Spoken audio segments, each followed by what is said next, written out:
Bahagian yang terakhir dalam sukatan sejarah dunia 9401 ini adalah tema 4, iaitu nasionalisme dan pembentukan negara bangsa.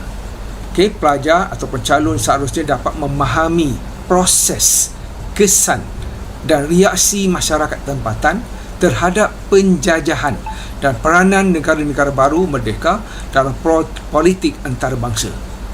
Bagi mendalami tema ini, penelitian dipecahkan kepada 4 subtopik utama. Pertama, reaksi masyarakat tempatan terhadap perluasan kuasa barat dan kesan penjajahan barat. Yang kedua, memahami konflik antarabangsa. Dan yang ketiga, proses dekolonisasi dan pengembalian kedaulatan.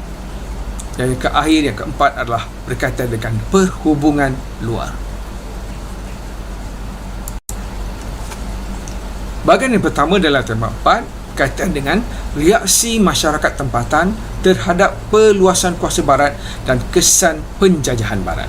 Dalam subtopik ini khususnya merujuk kepada dua negara, iaitu India dan China pada abad ke-19 dan abad ke-20. Jadi pelajar sepatutnya dapat menguasai reaksi masyarakat tempatan terhadap perluasan kuasa barat dan juga membincangkan transformasi dari segi sosial, ekonomi dan kemunculan intelektual tempatan. Ini adalah bahagian pertama dalam tema 4. Kedua, tema 4 bahagian kedua yang dipanggil konflik antarabangsa. Subtopik ini dipecahkan kepada 3 bahagian untuk membolehkan calon memahami punca konflik dalam politik antarabangsa.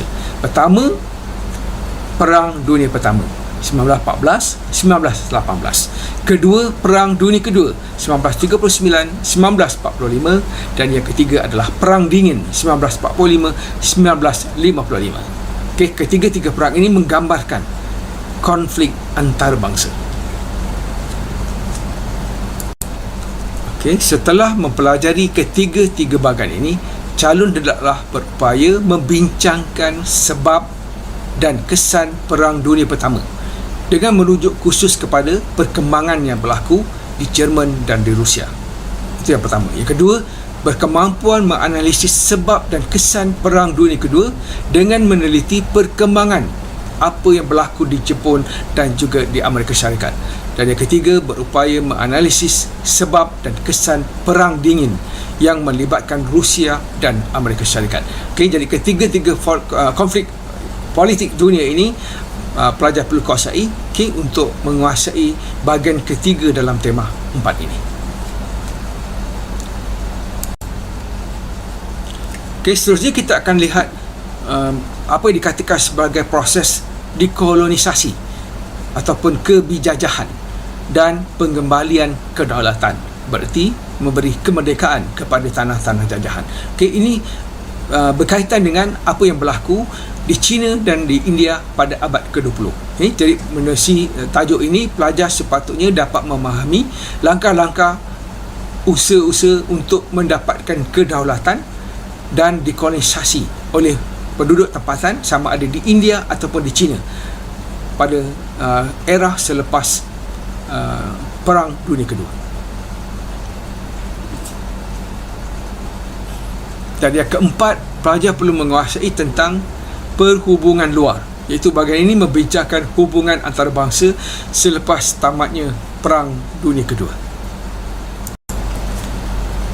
Bahagian keempat berkaitan dengan perhubungan luar. Perhubungan luar ini berkaitan dengan apa yang berlaku selepas Perang Dunia Kedua. Ini selepas berlakunya Perang Dunia Kedua, Perang Dingin. Hubungan luar ini lebih merujuk kepada pertubuhan antarabangsa yang melibatkan negara-negara yang berkonflik sebelum ini. Misalnya perang Persatuan Bangsa-Bangsa Bersatu, Commonwealth, SEATO dan juga NATO. Jadi ketiga komponen ini penting untuk dibincangkan dalam tema 4.